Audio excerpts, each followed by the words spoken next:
We have with us Ertem Nusret Tas. He likes to be called Nusret. He's wrapping up his PhD at Stanford. And honestly, he's everywhere. Like any conference you go to, he's there, probably getting a Best Paper Award, at least one. And he does lots of interesting stuff. So I won't keep you waiting. Let's give it up. Thanks for the great introduction. Can you double check if the people on Zoom see the screen instead of the presenter view? That's good. Okay. Yeah, thanks for the introduction. Yeah, I would like to be called by my second name because that's what everyone does. That's for consistency. And well, consensus protocols need both consistency and liveness. So that's why I prefer that. Yeah, so today I'll be talking about economic security in a multi-chain world. So this is a culmination of 3 papers that are joint works with my advisor, David Che, Fangyu Runcha, Shriram Kanan, Mohammed Madali, Camilla Yife, and Fisher. Yeah, so in the first part of the talk, I will focus on the concept of economic security for consensus protocols. And in the second part, we will see how a consensus protocol can enhance its economic security by interacting with other consensus protocols in a multi-chain world. Yeah, let's start with economic security. So consensus is a 40-year-old field. And starting with the seminal work of Leslie Lamport, the Byzantine General's Problem. And in 2008, Nakamoto introduced his famous paper, white paper on Bitcoin, the first permissionless widely adopted protocol. There might be other permissionless protocols, but not as widely adopted as Bitcoin, perhaps. And there has been many protocols in between these two that has been developed for a multitude of models. However, they all share a common trait, which is their security is based on trust assumptions. Namely, they claim to be secure only if, let's say, more than half of the validators, the people responsible for executing the consensus protocol, are honest. You might have seen the term replica or node, so I'm just going to use validator for all of these. Or they are typically secure if over 2/3 of the validators are honest, meaning they faithfully follow the protocol. Now, at the era of blockchains, where validators are often driven by financial interests, many consensus protocols instead seek an economic notion of security, which requires a property of the following sort. If security is violated, these protocols want the adversary to lose a certain monetary amount. And this was first perhaps laid out by this paper Gasper, which underlies the current proof-of-stake Ethereum consensus, and it has been adopted by other blockchain projects in the industry like Cosmos chains. Now, an important property that we need that is necessary to achieve economic security is accountable safety.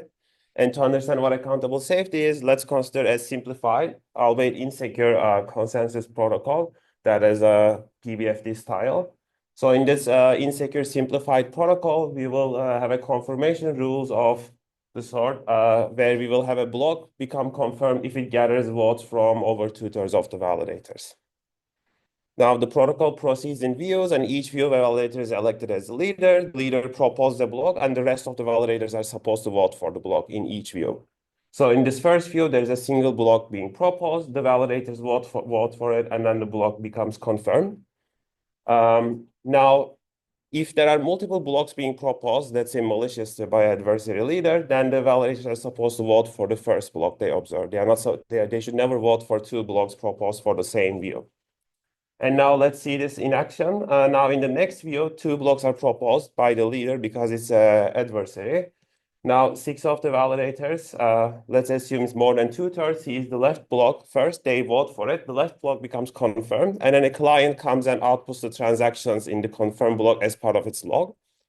Now the remaining 3 see the right block, but their votes are insufficient to confirm it. So far, everything is good. We have consistency, safety, and so far liveness. But now it turns out that more than 1/3 of the validators are adversary and they vote for both of the blocks. Now, this is not so surprisingly causes a safety violation where the right block also becomes confirmed and its transactions are output as part of another client's log, such as Bob. Now, what is more surprising here is that even though we have a safety violation, we can look at the votes and we can identify which validators are responsible for the safety violation. Now, we can identify them, and more importantly, we can generate a proof that can convince everyone that these validators are responsible for the safety violation. And the proof here that convinces everyone is a double signature by a certain validator on the two blocks. Okay, and now this holds even if all of the validators are malicious, so we are not making any trust assumptions. Even if everyone is malicious, if safety is violated, I can identify at least a third who are guaranteed to be adversary.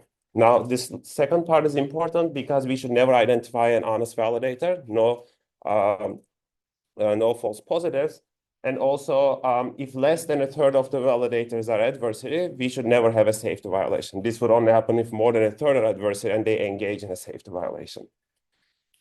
Now, let's imagine this is a proof of stake blockchain where each validator locked some tokens to be eligible to participate in the protocol.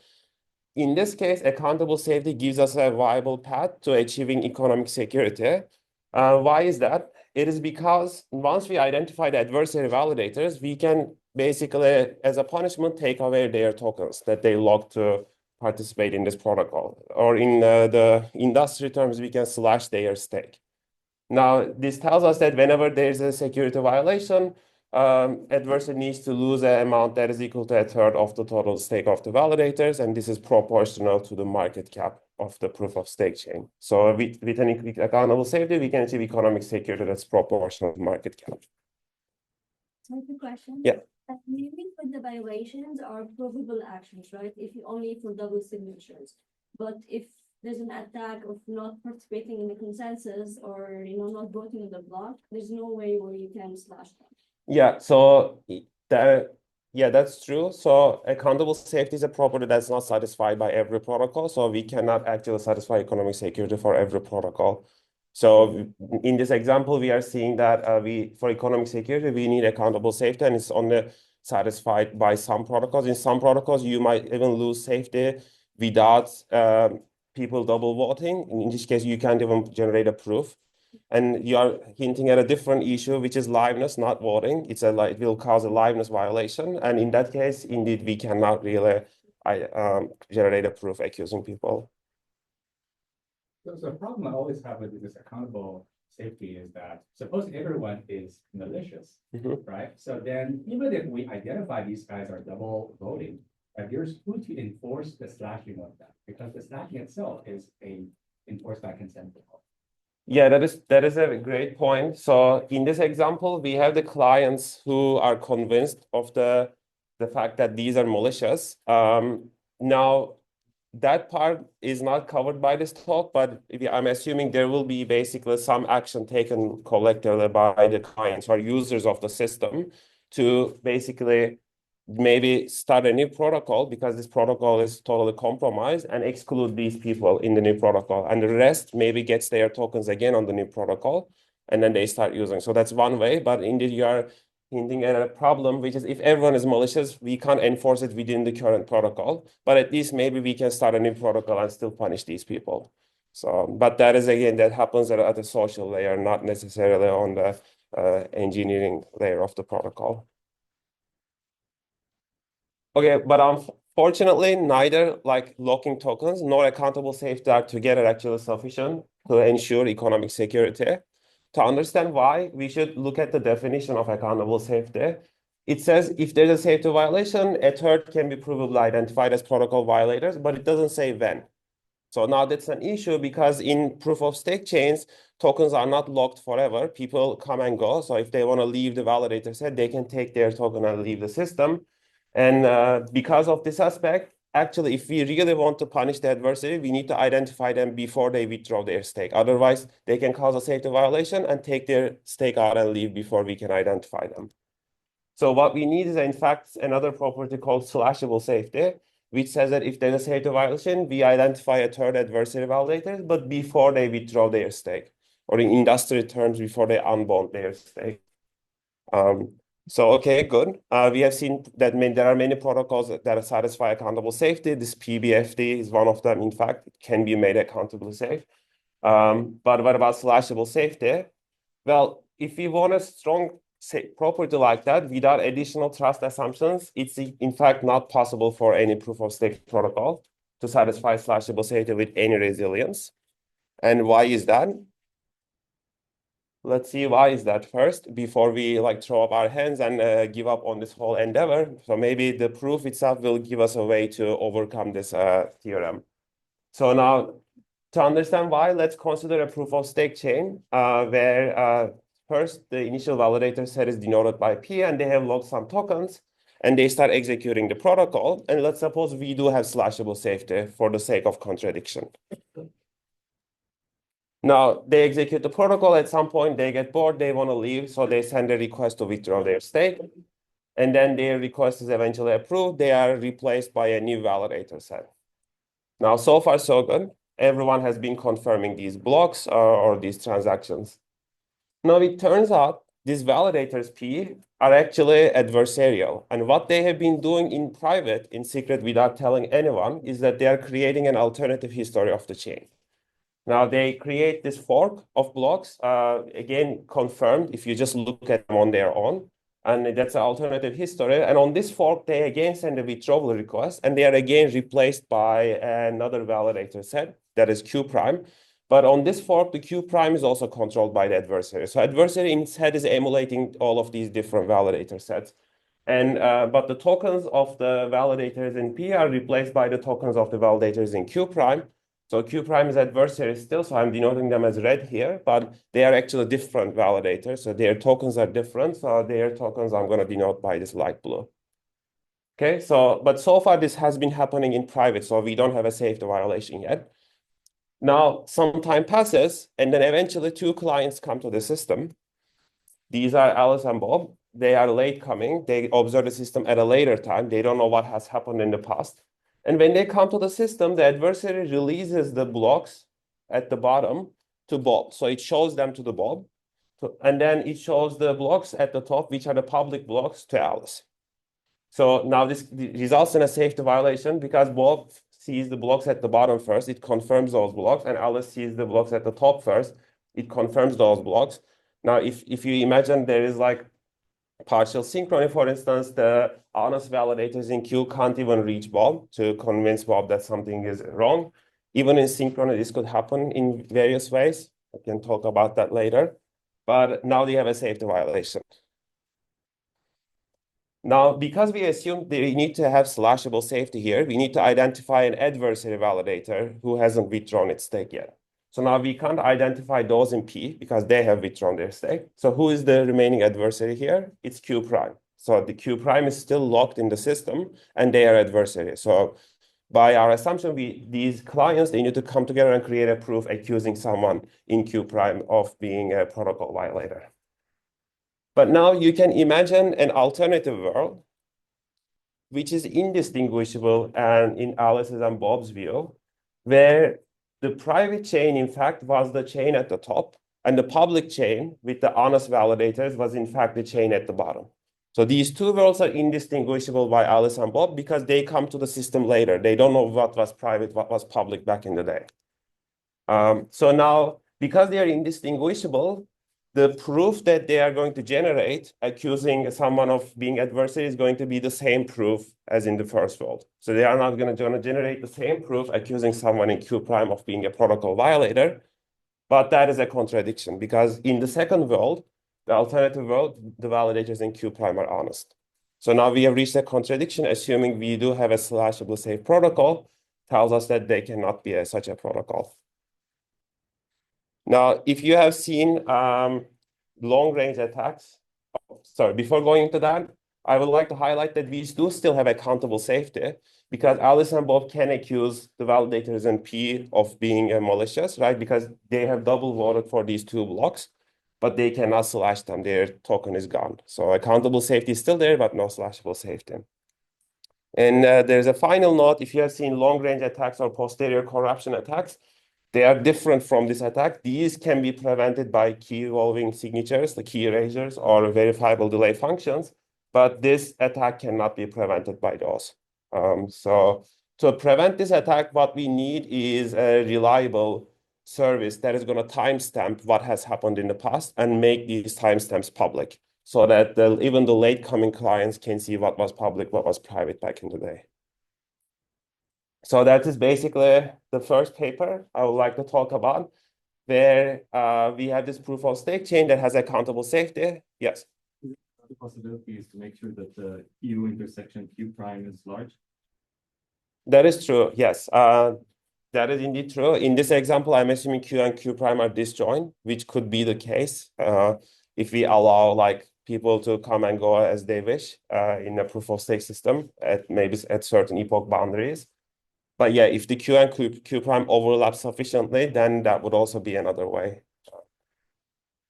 But then that would be restricting the level of permissions, like permissionless participation.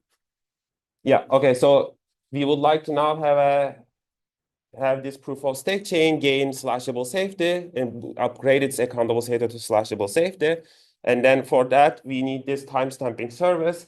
And if you have looked at the Bitcoin white paper, you might see there's a paragraph there that argues Bitcoin is a nice timestamping service.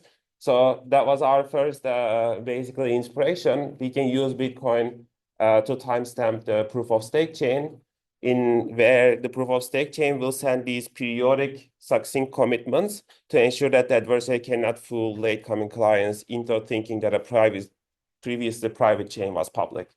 So that's the architecture. Now, with this architecture, we can achieve slashable safety for this proof of stake chain with resilience 1/3 and liveness with resilience 1/2. And this is actually optimal for proof of stake chains given a data limited timestamping service. So in fact, this thing need not be a Bitcoin. It can be anything that timestamps the proof of stake chain that is trusted, and that can even be data limited. It can be like very expensive to post things to this thing because we will only need to post succinct commitments, not the full blocks. Yeah. So, so what if it is not limiting data?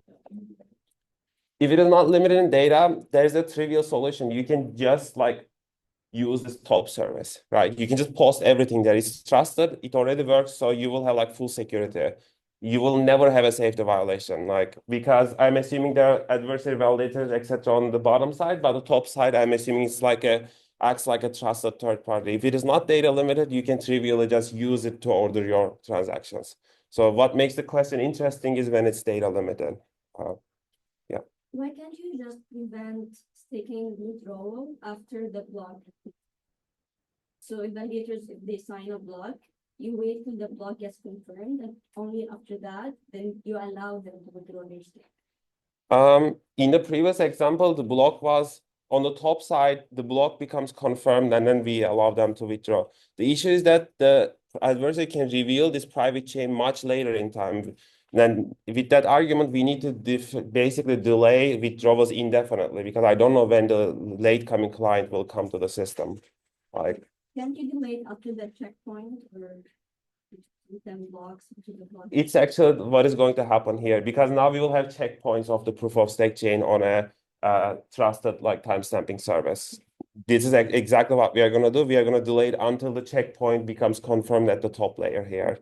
But without this service, there will not be any checkpoints. Like a checkpoint is not possible. Yeah. So I think in the previous slide, you said attack is different from long range attack. And could you elaborate that? Yes. I didn't see the difference. So in a long range attack, okay, so what is a long range attack? A long range attack, the way let's use a posterior corruption attack because that's the thing I have in mind.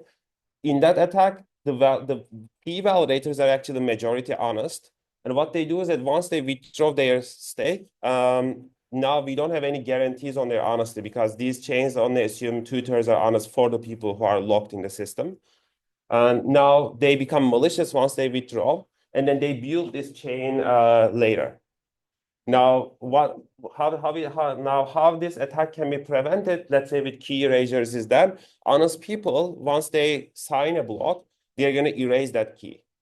Okay, so now in this example, what would happen is that if the validators in P sign this block, they are going to erase their keys, then they're going to withdraw. And then once they withdraw, they become malicious. Now the adversary might want to do the same attack. So it needs to create this block to do the same attack, but the adversary cannot create this block because the keys has been erased. He cannot sign this block. So that is how key erasure prevents a posterior corruption attack.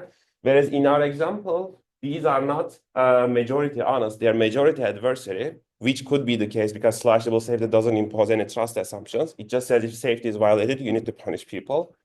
Now, because they are majority honest, they can just refuse to erase their keys. And then indeed, that's what they will do. They won't erase their keys. And in fact, they're going to create this block while they are creating this block, just keep it in private.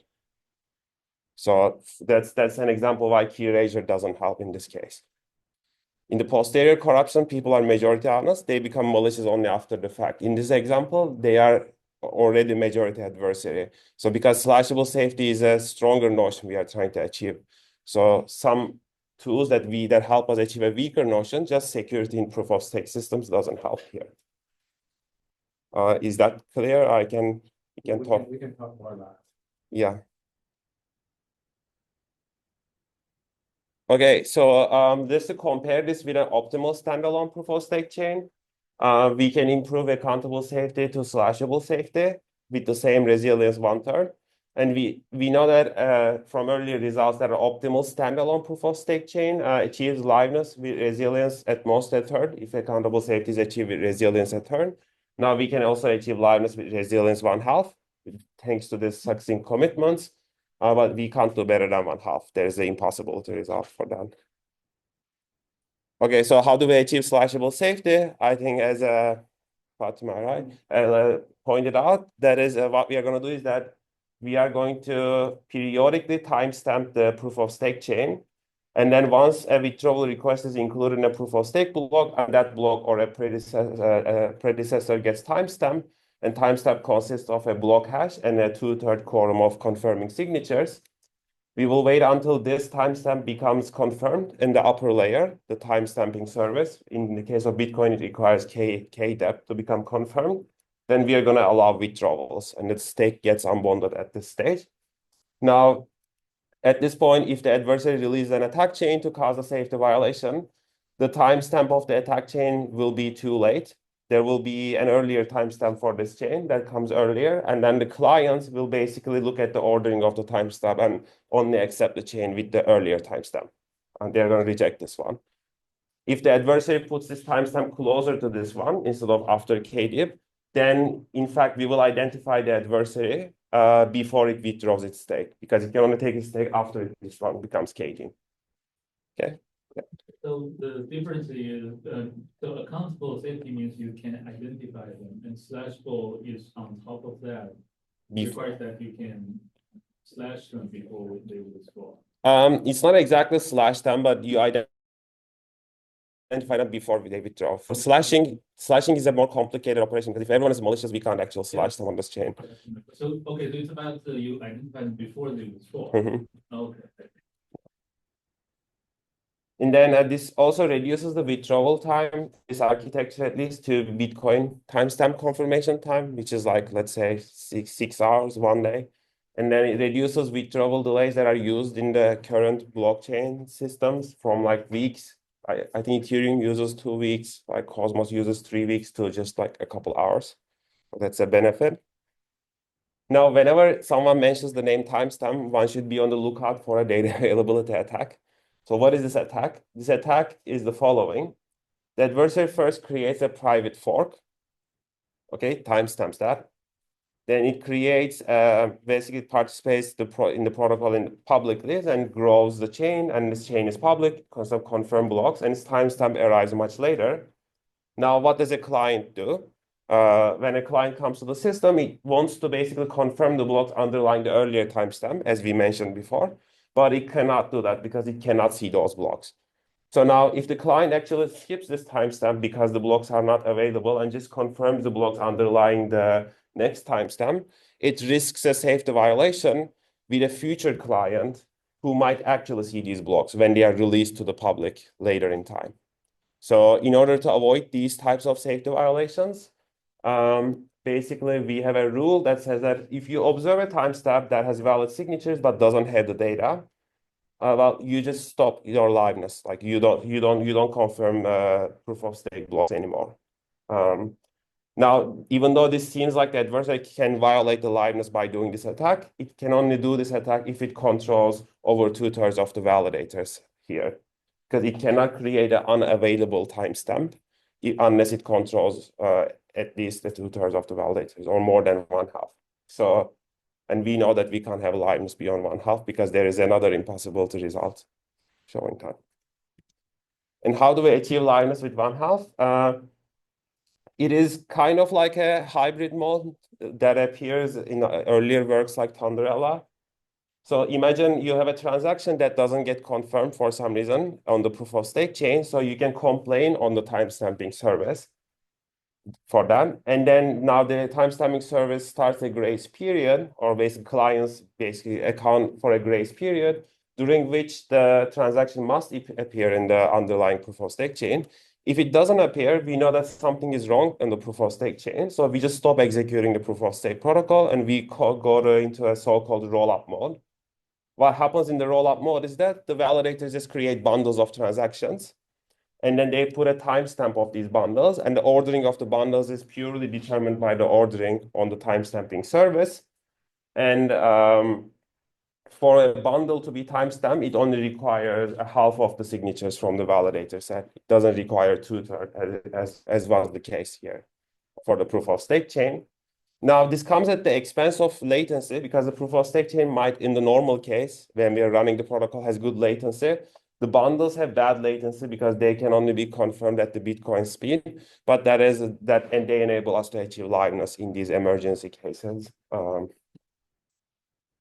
Yeah, so. What's up with the transaction fee mechanism in the proof of stake chain? Because what if you post a very low paying fee transaction? I guess one can design the similar transaction fee mechanism for bundles. Who is building the bundle? The bundle builders, let's call them, will also impose a transaction fee mechanism. They will only include transactions that have a higher fees, maybe. So that's a possible workaround. Now you might say a transaction paying lower fee gets censored because it will never get into neither a bundle nor the main chain. Well, there might not be any way around that because that is essentially telling us there's not enough bandwidth, and then we are using the price to just accept things that can fit into this bandwidth of the proof of stake chain. But in this work, we are not concerned about this issue. We are just assuming there is enough bandwidth, but the transactions don't get in because the validators are malicious. But it might be hard to distinguish censorship versus like legitimate censorship. That is true. Like in this gray zone where we don't have only adversary and honest validators, but like rational validators who are choosing things based on price, it might be hard to distinguish them.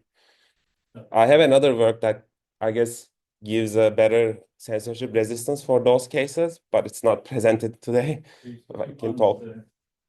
Yeah, in this case, the validators are either adversary or like Byzantine adversary or honest on the proof of stake chain.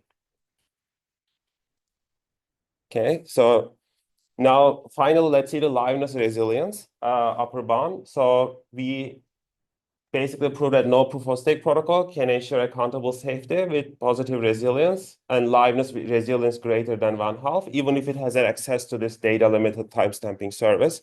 So that's a general impossibility result. Okay, so how does this result work? Towards contradiction, now let's suppose there is a protocol with positive accountable safety resilience and liveness resilience greater than 1/2. And it's again like an indistinguishable two-world argument. In world one, we have the validators in P honest and Q malicious. Honest adversary validators don't talk to the honest ones, and they pretend like the honest ones don't talk to them. They can always pretend like this. There's a timestamping service, and they interact with the timestamping service, the adversary ones, as if they are honest validators who are not hearing from P. That's so that they are trying to fool the data limited service, timestamping service. And there are two clients, and the honest ones, of course, talk to both clients. The adversary doesn't talk to Bob; it only talks to Alice. Now, because we assume we need to have liveness in this system, transactions input to the honest validators need to be in both clients' logs. But by the data limited property, it's impossible for all of the transactions simulated by the adversary in Q to be in the log of Bob because the adversary isn't talking to Bob. Now, Bob might hear some of these transactions if they are posted to the timestamping service, but that's where the data limited aspect comes in because timestamping service cannot accommodate all of the transactions simulated by Bob. It's data limited in that sense. Okay, is that part clear? Okay, I'm gonna assume the silence is yes, but now in world 2, it's very similar. It's almost exactly the same, except the roles are swapped. Now the validators in P are adversary and Q are honest, and they behave like their counterparts in the first world. Adversary again doesn't talk to Bob. Now by liveness, again, all transactions input to the honest validators need to be in both clients' logs. By the data limited property, the transactions simulated by the adversary cannot be in Bob's log. Okay. Now let's observe the following facts. The two worlds are indistinguishable for Alice because both P and Q talk to Alice all the time. And P in world 1 and world 2 behave in the same way in Alice's view, and so is Q. So because two worlds are indistinguishable, and we have seen in world 1, these P transactions are in Alice's log. In world 2, Q transactions are in Alice's log. By indistinguishability, it means that both set of transactions actually need to be in Alice's log in both of the worlds. But now we have seen in world 1, P transactions are not in Bob's log, and in world 2, Q transactions are not in Bob's log. Now, this implies there needs to be a safety violation, either in world 1 or world 2. Like if you just write down in whatever order these could be included in Alice's view, if you have these two facts, there needs to be a safety violation in at least one of the worlds, either world 1 or world 2. And without loss of generality, let's say there's a safety violation in this world 2. Okay. Now we assume there is some positive accountable safety resilience. It means that the Alice needs to identify an adversary validator in world 2, or there needs to be a proof in world 2 that convinces Alice that a validator in P is adversary. Okay, so that's what the Alice did in world 2. Now the rest is very similar to the first impossible result we have seen, which is now in world 1, because world 1 and world 2 are indistinguishable for Alice, the same proof can be created, well, with the help of an adversary emulated Bob. Now, if you think that in world 2, this proof was created because Bob helped create it, in world 1, adversary can simulate a version of Bob as if it was in world 2 that can help create this exact same proof. And because world 2 and 1 are indistinguishable by Alice, the same proof in world 1 is going to convince Alice that a validator in P is adversary because it convinced Alice a validator in P was adversary in world 2. And this is a contradiction. This contradicts with the accountable safety requirement that no honest validator should be identified.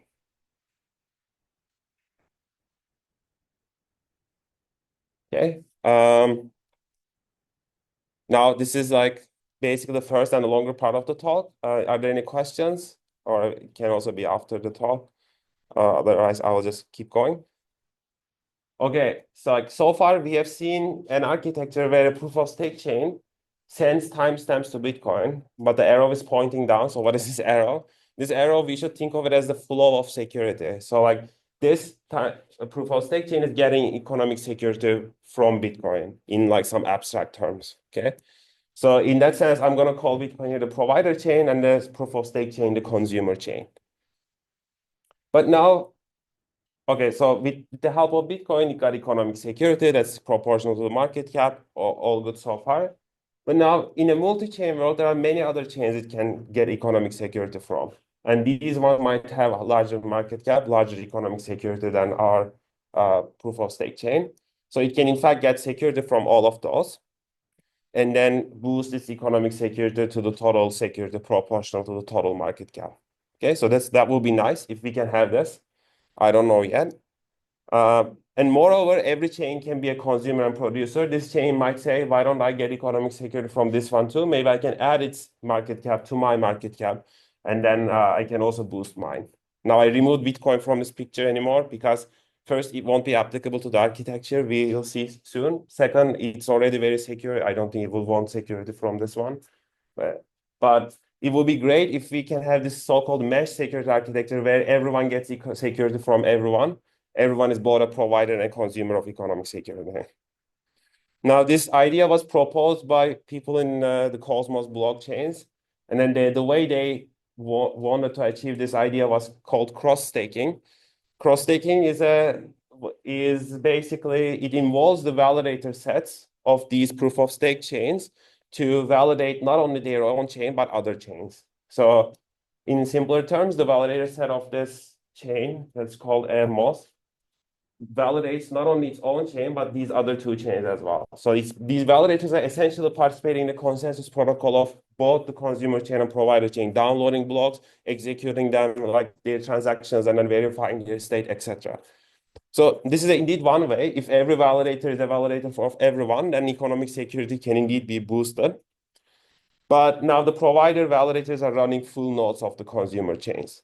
And in the mesh security, where everyone is both a consumer and provider, every validator is running the protocol of every other chain. So now that basically defeats the goal of scalability. Now we have foregone scalability. There's not even a point of having different chains here. So this is not a scalable solution. So in order to have a scalable solution, we ask the question, can blockchains instead borrow economic security from others by only reading from and writing to the chains, by only running light clients of them, not full nodes? And we want them to read and write to the other blockchains only succinct amount of information, just like we were timestamping, like writing succinct timestamps to Bitcoin. So what we want is a high economic security interchain consensus protocol. What does interchain consensus mean? It means protocols where there are like many different constituent chains. They interact with each other, like they write succinct amounts of information. Their validators read succinct amounts of information from each other, but they expose the interface of a single protocol. And this single protocol whose interface is exposed, that I'm going to call the overlay protocol, has high economic security. So that's a protocol we want to achieve. That will be scalable because their validators won't be executing each other's protocols. Now, when I say chains read and write from each other, how does this happen, right? Like chains are not validators. I can't just receive a message from another chain as if I'm a validator and receive a message from another validator. So there is actually a way that the chains can read and write from each other. There are multiple ways. So one way was in the Cosmos, they had this protocol called Inter-Blockchain Communication Protocol. It's inspired by TCP/IP if you look at the details of it. But what essentially happens is that Cosmos has many different protocols in them, and the protocols can read the data from each other through these white threads. They are the IBC connections, and then you can even see the packages in flight. There are these like white dots. So how IBC works is that there's a sender chain and there's a receiver chain. So the sender chain wants to send a message to the receiver chain. It includes the message in a block. Then periodically, the sender chain sends timestamps to the receiver chain. It sends the block header and a quorum of confirming signatures to the receiver chain. And the receiver chain now says, okay, I have a timestamp and a quorum of signatures. Let me look at the block that has whose timestamp has been posted here. And within this block, let me look at the message that this chain is trying to send me. This is how it works. So the receiver chain's validators read only a very small portion of the sender chain's blocks, only the message that they are trying to send, and plus some metadata. And this happens periodically in order to basically maintain the connection and maintain the communication. But what this tells us is that this IBC protocol naturally implements timestamping. So these chains are actually timestamping to each other all the time, like by design. Now, what we do in this work is we just piggyback on this timestamping feature to boost economic security. How this happens is that we have a consumer chain. It keeps sending these IBC timestamps to the provider chain. Now, we ask clients to do the following. Suppose the validators of the consumer chain want to violate safety for the client, so they fork the consumer chain. Okay, but we know that the consumer chain also sends periodic timestamps to the provider chain. When there's a fork happening like this, we ask the clients to resolve this fork by looking at the timestamps of the consumer chain blocks on the provider chain. So in this case, the clients will basically confirm these transactions first and then confirm these transactions later because this timestamp comes later. So this way, there will not be a safety violation because when they see this block, these set of blocks, they want to see their timestamp. And when they see their timestamp, they're going to realize there is actually an earlier chain that has been timestamped. So we basically avoid the safety violation this way. Now, if the adversary is really adamant on violating safety, it needs to fork not only the consumer chain, but also needs to fork the provider chain. So the temporal order of the timestamps are broken. But now adversary gets slashed here because it forked this chain, and it gets slashed here because it forked this chain. So now the economic security of this chain has been boosted by the economic security of the top one.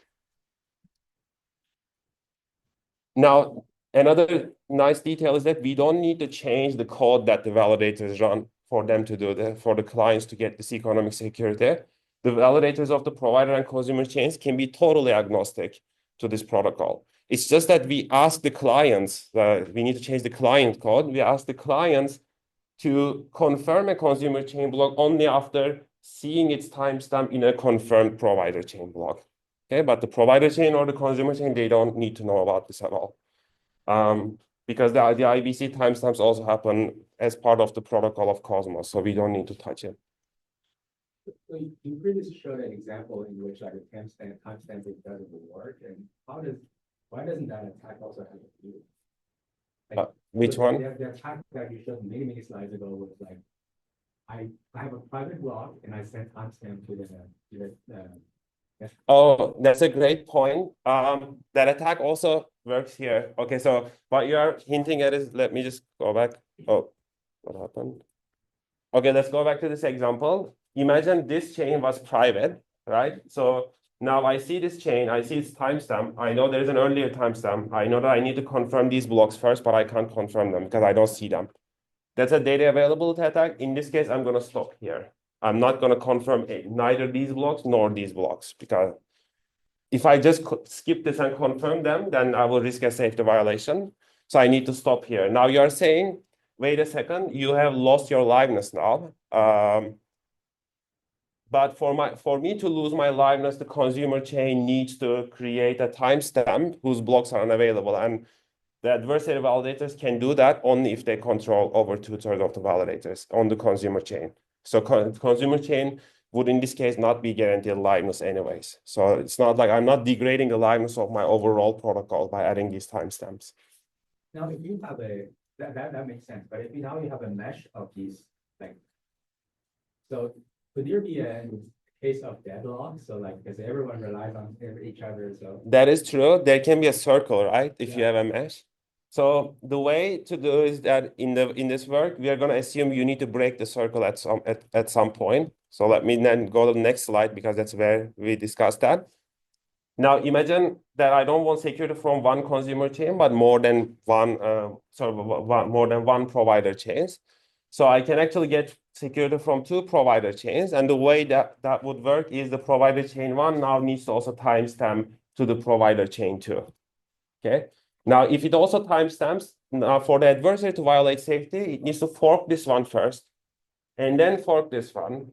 Now, if this one is not forked, then I can always order these blocks and then order these blocks iteratively. So now the adversary also needs to fork this so that I cannot have any temporal order of these timestamps. So that is the way that we can have the consumer chain gain economic security from this provider chain, right? Now the security flows like this. But now imagine you have a circle. So that was the case we were just discussing. Now this one also timestamps to this. This could create deadlocks. So we ask the clients not to do that. So we ask the clients, okay, maybe let's downgrade our goal a little bit. You don't get economic security from, well, you still get economic security from everyone, but to avoid, so to avoid the circle, if this one gets economic security from everyone in this way, well, maybe this one shouldn't get economic security. Like there needs to be some decision making there so that the clients don't have this circle. So we kind of need to downgrade this full mesh security goal a little bit to avoid the circles, because otherwise you can indeed have a deadlock. like, to what extent, like, we have to downgrade? Is it that we actually have to downgrade, so we cannot have any cycle, or we can have this a little bit cycle? I'm actually not sure if we cannot have any cycles. I need to think a little bit on that, but we will see experimentally, we actually will not need any cycle to get a very good economic security. That's like coming up soon. In fact, in Cosmos, for people to get almost like exactly the total market cap of whole Cosmos, you only need two levels up. And with 2 levels, it's like hard to get cycles. 5 minutes? Oh, okay. Still says I have 15 minutes according to the timeline. Okay, I will be quick. Yeah, so the clients can choose their desired level of economic security this way. They can choose however many chains they want to trust upstream. Now, okay, what are the properties we achieve with this protocol? Well, the consumer chain obtains additional economic security that is equal to the sum of the provider chains. That's what we have seen so far. In more traditional terms, consumer chain is guaranteed safety, consistency. The logs are consistent for clients across time. If and only if any of as long as any of the provider and consumer chains is guaranteed safety. So we can have safety violated for all of them except one, and we will still have safety. Because as long as one of them is safe upstream, you can always resolve it downstream. For liveness, however, it's much worse because now the consumer chain is guaranteed liveness only if all provider and consumer chains are guaranteed liveness. Okay, which makes sense because you need to see timestamps being confirmed upstream on all of those provider chains for higher economic security. If any one of them loses liveness, you can't have this confirmation. So you need to stop all the way to the consumer chain. And however, we know that this achieves the maximum economic security that's possible among all interchain protocols. And no interchain protocol can achieve better economic security, better liveness without reducing the economic security. So there's a trade-off here, and in this trade-off, we have heavily prioritized safety or opposed to liveness. Now let's come back to this idea of like how useful this is. And well, here we will see a diagram. Here are the Cosmos blockchains. Initially, they don't have any provider chains. This is their level of economic security as shown here. Okay, so now if they timestamp to one chain, that amongst their connections, that is the highest economic security. This is how we improve economic security. If this chain also timestamps to one more level up, we have k equals 2 here. So then economic security already gets very good. And if k equals 3, we don't see any sizable improvement. So if every chain timestamps to its highest, basically highest connection in terms of economic security, and you just look at 2 chains upstream, then you already get the best economic security. And we haven't actually done a cycle analysis, but the cycles here means you have a triangle, right? You need to have a triangle here if you want to have a cycle in k equals 2. And there aren't that many triangles, but that's actually interesting. It will be good to see how many of them can have triangles, and we need to degrade that. Yeah, triangle would be like this times this here, and then this comes back. Okay, so yeah, I'm gonna skip this point, but the clients can choose to continue executing their consumer chain at less economic security if any provider chain stalls. That's a way to regain liveness, but at the expense of reduced safety properties.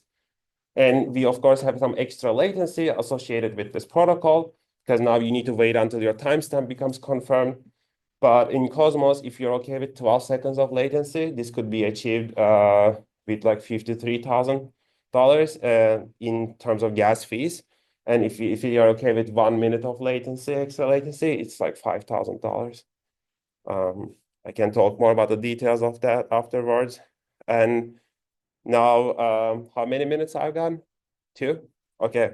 So let me just come back to this point of achieving a heavily safety favoring system.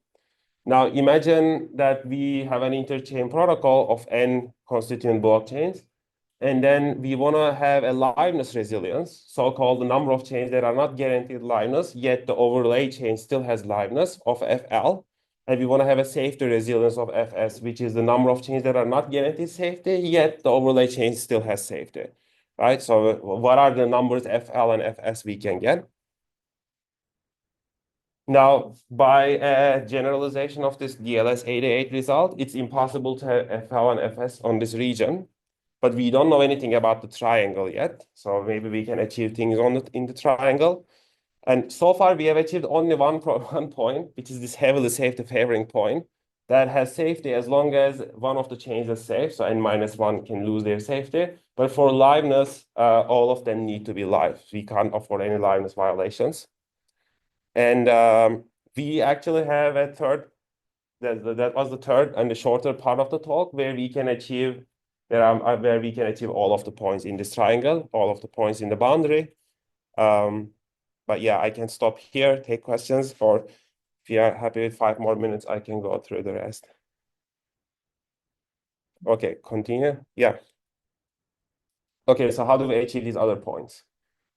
Now, to see how to do that, let's first look at this interchain protocol, interchain timestamping protocol we have seen. So interchain timestamping protocol is in fact a serial composition of protocols where a protocol sends succinct timestamps to another protocol in sequence, in series, like this. And we interpret the timestamps on the second one. And it basically achieves safety as long as any one of them is safe, but it requires the liveness of both of them. So in some sense, you can think of this as like a serial composition of blockchains. And this is safety favoring. Now, to achieve all of these points on the triangle, it would be great if we can have a parallel composition of blockchains, right? That has safety only if both chains are safe, and that has liveness if either of them are live. Okay, it would be great to have this parallel composition that will be liveness favoring, and we can maybe compose serial and parallel compositions in different ways to achieve all points on the triangle. Unfortunately, this is impossible. Like, it's impossible to design a system like this. I'm going to skip the proof of the impossibility, and I'm going to show what is actually possible. What is actually possible is a triangular composition of blockchains. Okay, in a triangular composition, we have 3 blockchains, and they run a omission fault tolerant protocol as an overlay. Now you might say, how do blockchains run a protocol? Because these are not validators. Validators run a protocol. Well, here, if you have seen this paper Trust Boost, they basically have smart contracts on the blockchains emulating the code of a validator. So here we do a similar thing. We assume there are some smart contracts on these blockchains, and then they emulate the code of an omission fault tolerant consensus protocol. And this way we can achieve a protocol, we can achieve a composition that is safe if all 3 of them are safe, and that is live if 2 out of 3 are live in the partial synchrony. And now, finally, inspired by like Claude Shannon's master's thesis, where he combines serial and parallel compositions to basically achieve circuits that can simulate all Boolean formulas, right? These are actual figures from the thesis. And we can achieve all security points that we have seen under this triangle by circuits formed by serial and parallel compositions. So basically the consensus part of this work is designing serial and parallel compositions and their interfaces. And once you achieve these interfaces, achieving all points on the triangle is an algebraic argument of combining these gates. And that's what we do. Yeah, that's it. You can, I guess, scan QR codes for more on the papers. But yeah, thanks for listening.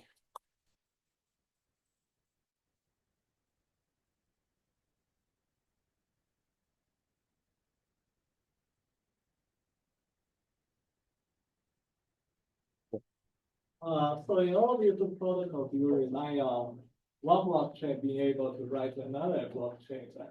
And in real world, I guess this is done by having the validator transfer a message from one to the other. But there's always a cost of hosting some other message on other blockchains. And how do you incentivize the validator to do this? Yeah, that's a nice question. In reality, actually, they rely on these relayers, and relayers become a bottleneck. So for a more decentralized system, we should not have relayers. Perhaps we should have validators directly writing, but we don't want all validators to be writing at the same time because they might be writing the same message. So you might designate one, and then if it fails to write within a certain time, you can have a round-robin system like that. So that's one idea. And then the incentivization is a good question because when you write, you need to pay the gas fee on the right. We have seen these figures like 53,000 if you want to write frequently so that your latency is 12 seconds, 5,000 per year if you want to write like maybe every minute.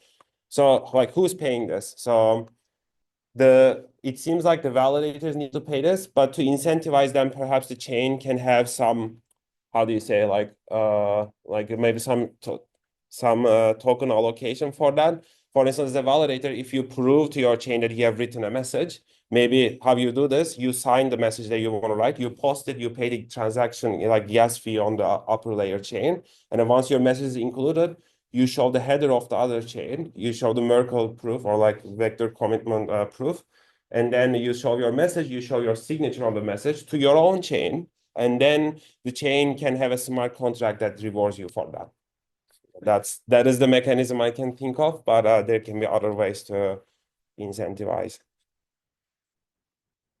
So it will be paid by inflation of the tokens in this example, and what does inflation of the tokens means is actually paid by everyone, which is the correct thing, because if we gain security through this, everyone enjoys the security, so everyone should pay for the security. Let's thank Nusret again.